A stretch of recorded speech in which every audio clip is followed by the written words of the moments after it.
Let's go to the Isle of Man. The Olympic torch is making its way around the island. These are our pictures from there, and it's on a motorbike. Well, actually, of course, the Isle of Man famous for the TT motorbike races, so very appropriate indeed. The crowds are out there as they've been on the route for the torch wherever it's been since it started its journey.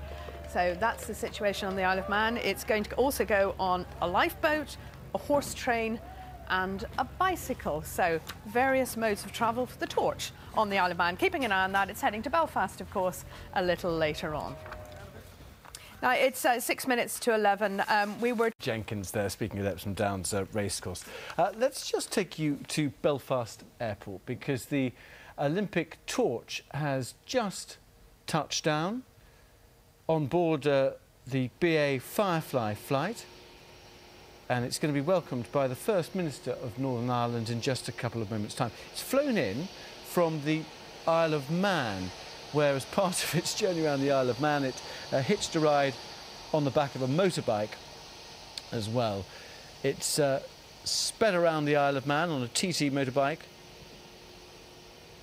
ridden by David Knight, three-time world champion, and all part of this massive journey around the British Isles. And touching down in Belfast, it's got a 6-day visit to Ireland.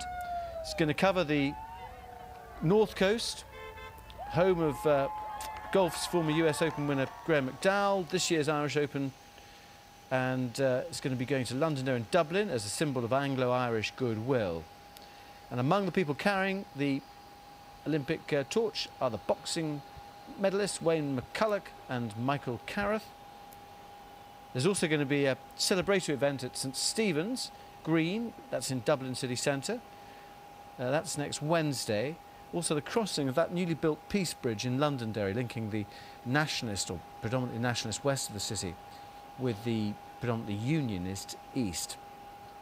Along the way we're going to see celebrities and personalities, Zoe Salmon, Patrick Keelty, Colin Murray, and Olympians and torchbearers expected to be here at this Belfast City Airport when it arrives from Liverpool and the Isle of Man. Northern Ireland Secretary Owen Paterson has described the relay as a tremendous showcase for the people, places and businesses of Northern Ireland. He's going to be welcoming the flame from the Isle of Man. This is Owen Paterson, the Northern Ireland Secretary. The next few days, he's quoted as saying, "On Northern Ireland's moment to shine." But unfortunately, like a lot of the country, it's pretty overcast there at Belfast City Airport. Once again, a true cross-section of ages when it comes to the people carrying the torch bearers, ranging from the age of 12 to, well, older than 93. Bob Lingwood, 93, he's from Omagh. He's going to be carrying the torch to Enniskillen after being nominated by a charity Focus. He remembers the last time the Olympics came to London in 1948 and is overjoyed at carrying it again, or carrying it now, this time. So, this is the scene, Belfast City Airport. The BA flight Firefly arriving here from the Isle of Man, welcomed by the First Minister of Northern Ireland. I think it's going to take a few moments probably to unload and get that out. So we will be back and show you those pictures a bit later on.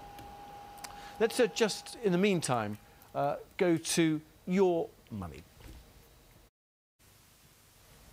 That report by Mail and Say. Let's take you back to Belfast City Airport, because the Olympic torch has just touched down on that BA flight Firefly. Owen Paterson, you can see there, Northern Ireland Secretary, surrounded by other politicians preparing to officially receive the Olympic torch. I think we can see Peter Robinson, and Martin McGuinness is there as well. This is the Firefly flight, BA flight. It's coming from the Isle of Man, where, among other torchbearers, was the rider of a TT motorbike on the Isle of Man. It's also been in Liverpool, a wonderful night in Liverpool last night. Sunshine, huge crowds, the cauldron lit there. City known for its interest, of course, in all things sporting. And now an opportunity for Northern Ireland to showcase itself, according to Owen Patterson. A 6-day trip. The torch shining, he says, on many of the most scenic areas and iconic landmarks.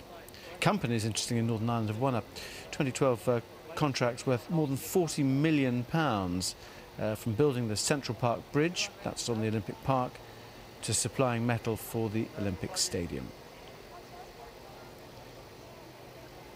It looks as if the torch might be about to come down.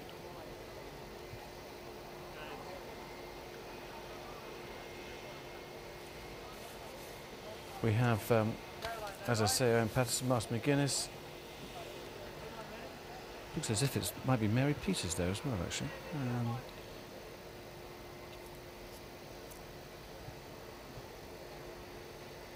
Torch bearers here, going to be ranging in age from 12 to more than 90.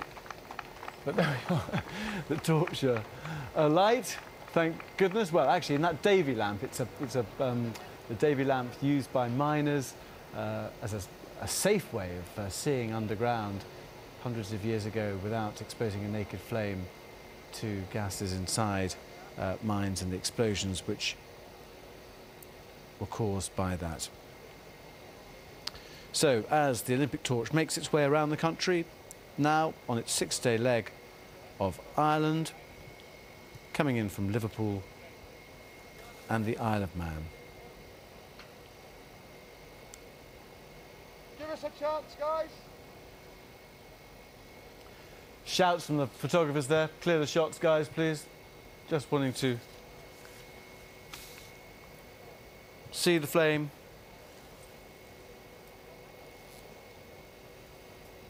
Still alight inside that Davy lamp. We'll be following that journey, of course, around Ireland. In the meantime, let's catch up with some weather and see if there's any change to the rain that's been forecast for the river pageant tomorrow. John Hammond's got the details. Hello there. Variety seems to be the theme this Jubilee weekend. There was plenty of contrast in the weather across the country today. And through the rest of this weekend too, it will stay cool. There'll be some sunshine for some, particularly in Scotland through tomorrow. For other places, there will be some rain at times, and especially for England and Wales. In fact, already rain is spreading in across southwestern parts of England through this evening. It'll be extending into many other parts of England and Wales overnight, turning wet. Some heavy rain, maybe a rumble of thunder, and some of that rain pushing up into parts of Northern Ireland, a good part of Northern England later on. All the while, Scotland is in the clear, and just like last night, it'll be cold with a touch of frost in the glens, much milder further south. So a bit of a three-way split through Sunday with a soggy central slice, and if you are underneath these rain clouds, it's not going to feel all that clever at all. If you've got a street party through parts of Wales, the Midlands, Northern England, East Anglia, good luck. I'm afraid it will be pretty wet.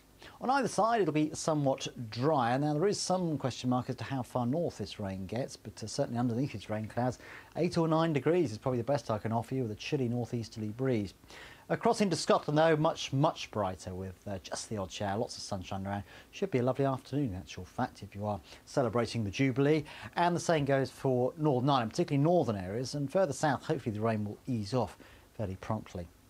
Across Wales, though, it remains pretty wet for most of the day, although the far south and southwest might dry up at times, and certainly southwestern parts of England will see some lengthy dry spells, maybe a bit of brightness, but by the same token the threat of some sharpy showers, and that goes for other southernmost parts of England. There's still a bit of a question mark for London, I have to say, for the Thames pageant.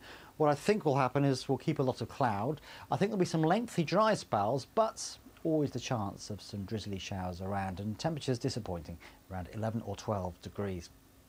Now, the rain is still there, or the dregs of it, on Monday morning across the southeast. I think gradually it'll ease away, and for most of us, actually, Monday's looking a decent day with some sunshine, light winds, and it'll feel pleasant enough. It doesn't last, though, because lurking behind me is another belt of rain which will sweep in across much of England and Wales, certainly on Tuesday, maybe Northern Ireland too, and again it's Scotland, which continues to see the best of the sunshine through this weekend.